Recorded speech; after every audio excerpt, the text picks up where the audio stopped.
السلام عليكم ورحمة الله وبركاته في حلقة جديدة من قناة يوميات عصفورة. وقبل أي حاجة يا جماعة نسمي بسم الله والصلاة والسلام على سيدنا محمد. صلينا يا جماعة. دلوقتي بسم الله ما شاء الله يا جماعة، احنا اتكلمنا المرة اللي فاتت عن الزغاليل لما تخرج برا العش. والحقيقة يا جماعة الزغاليل زي ما احنا شايفين بسم الله ما شاء الله، اللهم صل وسلم وبارك على نبينا محمد. زي ما احنا وعدناكم يا جماعة قبل كده واتكلمنا في الفيديو اللي فات، لو الزغلول خرج برا العش ما ندخلوش، نسيبه هو بيتعود. زي ما احنا شايفين يا جماعة ادي الزغلول بتاعنا اللي صورناه المرة اللي فاتت، شايفين هو بياكل لوحده. زي ما احنا شايفين يا جماعة اعتمد على نفسه حاليا. فانا يا جماعة كنت وعدتكم الفيديو اللي فات لما هنيجي ان شاء الله نشيل الزغاليل هنصورها مع بعض.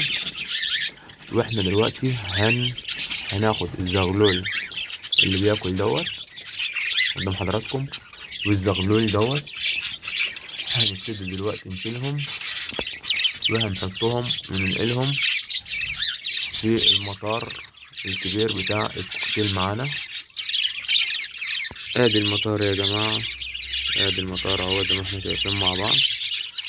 ده المطار بتاع الكوكتيل، وموجود برضك فيه زي ما احنا شايفين جوزين استرالي على البيضات بتاعتهم.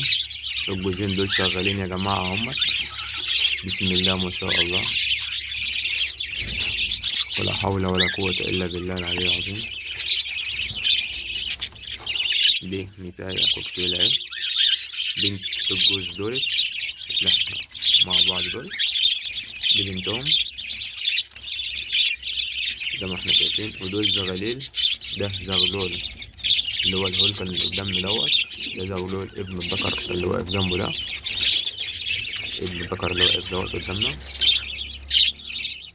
والزغلولين دول يا جماعة اخوات ولاد الجوز اللي هنصورهم دلوقتي مع بعض.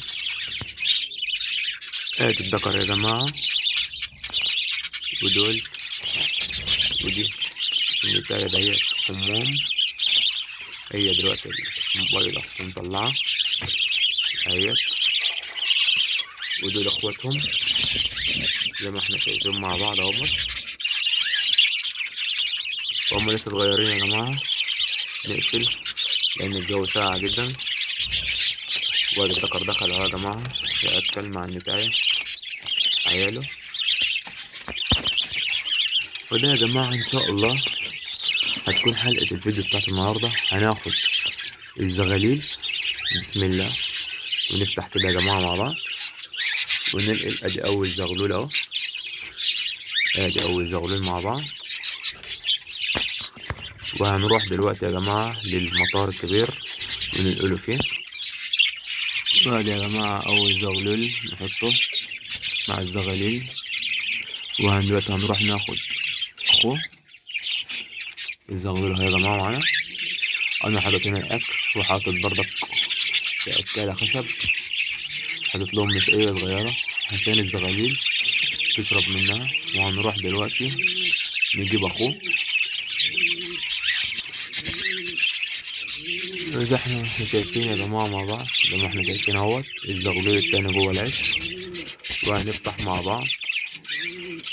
وطبعا المرة اللي فاتت اتكلمنا يا جماعة لما نيجي نفتح نحط ايدينا كده عشان البيض، والافضل برضك نخبط كده مع بعضنا عشان ندي النتاية نعرفها اللي احنا هنفتح، وبالتالي ما تزقش البيض او تخاف والبيض يضطر يقع.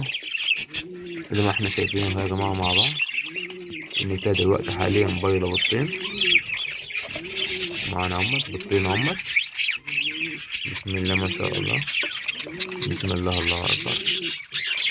ادي الزغلول ابتدى يطلع معانا، هنزقه برضك اهو او هنمسكه.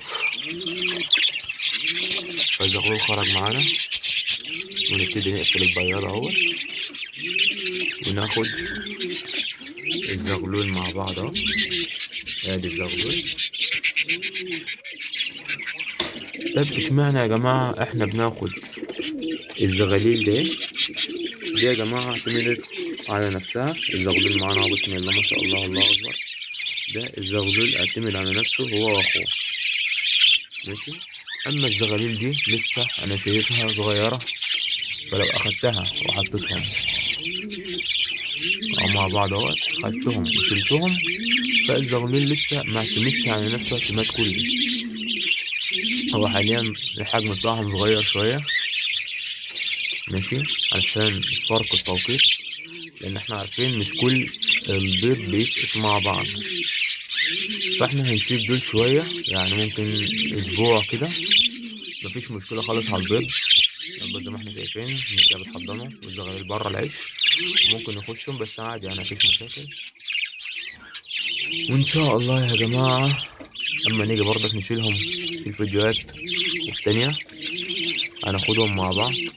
والزغلول يا جماعة زي ما احنا شايفين بيستكشف وبيدوق أي حاجة قدامه، وده عظم السيبيا. والسيبيا مهمة زي ما احنا عارفين للعصفور الاسترالي، وهنتكلم على فوائدها في فيديوهات قادمة إن شاء الله. فاحنا دلوقتي يا جماعة الزغلول اهو زي ما احنا شايفين في ايديا اهو، هنروح برضك نحطه مع اخوه في المطار. الزغلول بسم الله ما شاء الله انا شايفه كويس جدا اهوت زي ما احنا شايفين، فهنروح نحطه مع اخوه التاني.